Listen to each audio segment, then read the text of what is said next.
side, your broadcast partner Mike Breen was saying earlier he's done a lot of playoff games. He's never seen a first half, a game dominated by a team like this. Have you ever seen anything like this? No, and Mike and I have worked together like 30 years. And we never saw a game. I was in a game like this once in Portland where we lost maybe by 50 points, but that was a regular season game. When you're a player in a game like this, on the winning side or the losing side, what are you feeling?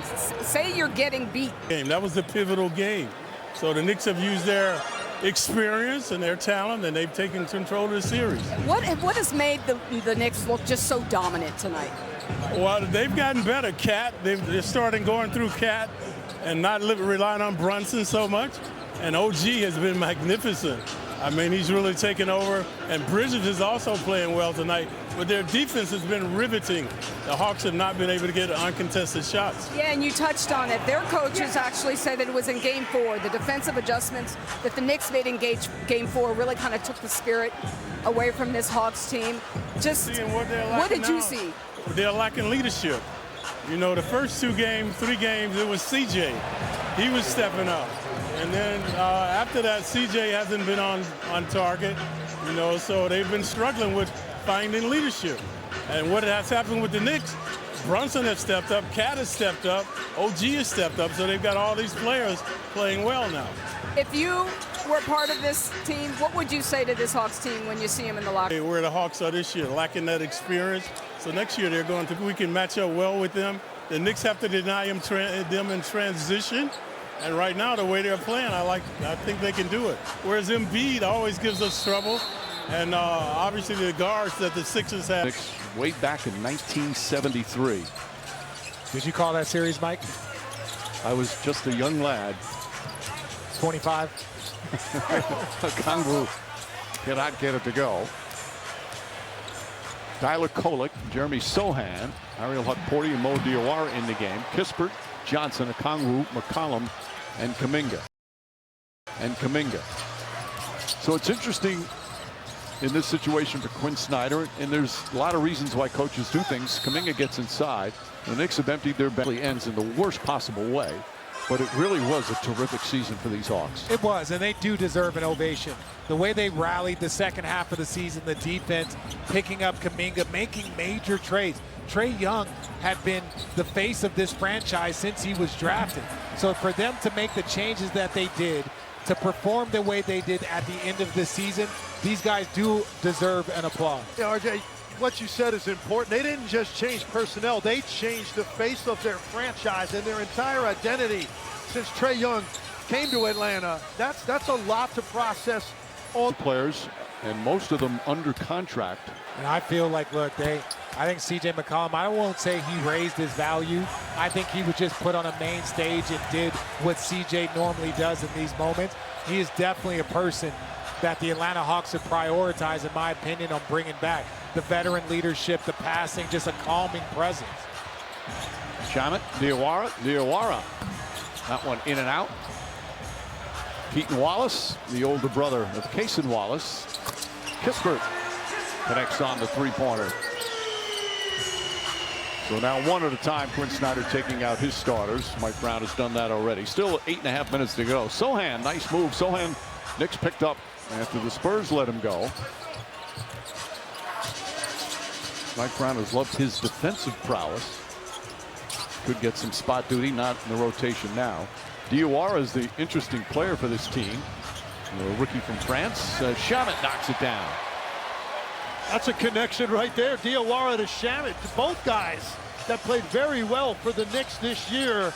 And Shamet, guy that had such an outstanding season, and then an injury changed things up for him at the end of the year, and the return of Miles McBride. Ricochet puts that one in. And Ricochet still a project for them. The #1 overall pick in 2024, has not played a lot in this series, but he just turned 21 years old this month. Had a solid rookie season. Not played as much this season as Hukporti gets it inside. And a 3-second violation call on Hukporti.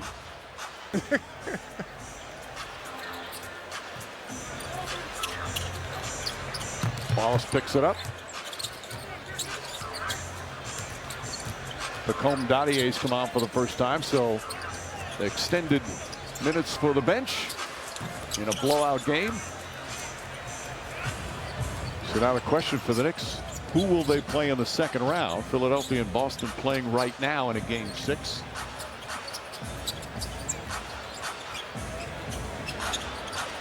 Dadier, another Frenchman, smooth looking jumper right there.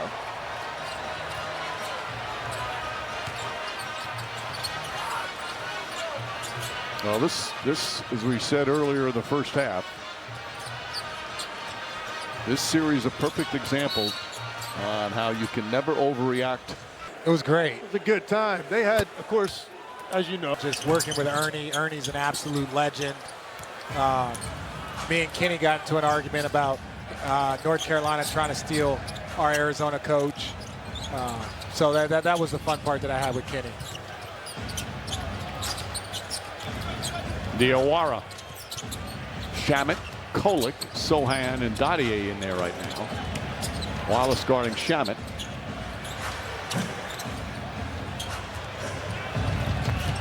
Risacher had it poked away. So what have you guys have seen from Risacher? Obviously, didn't play as much this year. We talked as a shooter at the time playing off of Trae Young. They've gone in a different direction now.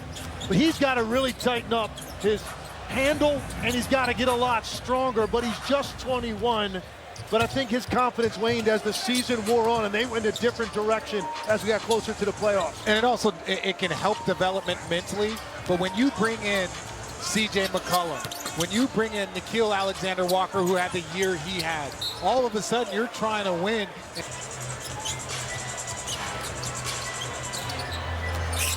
Kispert on the drive, Kolek guarding him. Tony Bradley lost out of bounds to go the other way. So of all the impressive things that went on for the Knicks tonight, what sticks out for you? I think for me, it was the intensity defensively that they started this game with. I mean, the shot making was incredible, but for me, none of that is possible if they're taking the ball out of the net. They were able to get stop after stop. And really, I just really took the heart and soul away from the Atlanta Hawks with their inability to get open. The Knicks defense set the tone. Pressure him, he gets to that hard right-hand drive. So the way that, including tonight, you know, not as many quick early threes. They understood they had a physical advantage in this series against Atlanta, and they took advantage of it. Wallace brothers both can get after it defensively. Mason kind of became a rotation player right away. Keaton has had to work hard. He got his contract moved to a standard contract this year after being a two-way deal. On the drive is Diawara. McCourty can't get it, but did get hit. So free throws made the conference finals. High expectations.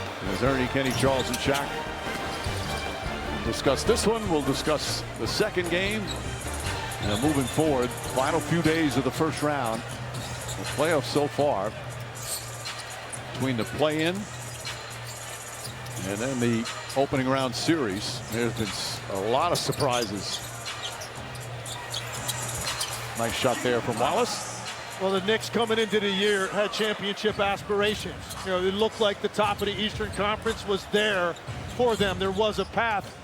And if you want to put something on tape to make your case that you're a championship team, we just watched it of how well they played in this game. You know, real statement on this is what they're going to need moving forward. Again, for Atlanta, you're looking forward to next season and building on it. For the Knicks, you're going to take this into another series where, to me, you want this momentum. Guys playing well. Mikal Bridges, his confidence looks back to his normal self, being aggressive. The way they're playing with Karl Anthony Towns and threw him on the elbow. The amount of assists that he's garnered. The frequent cry after that conference finals appearance last year against Indiana. As ton of playoff experience amongst their veteran group.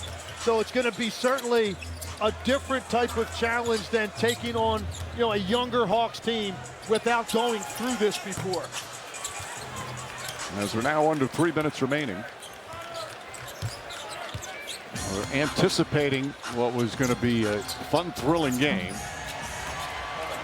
Turned out this is the most points the Knicks have ever scored in a playoff game. They're shooting 60%.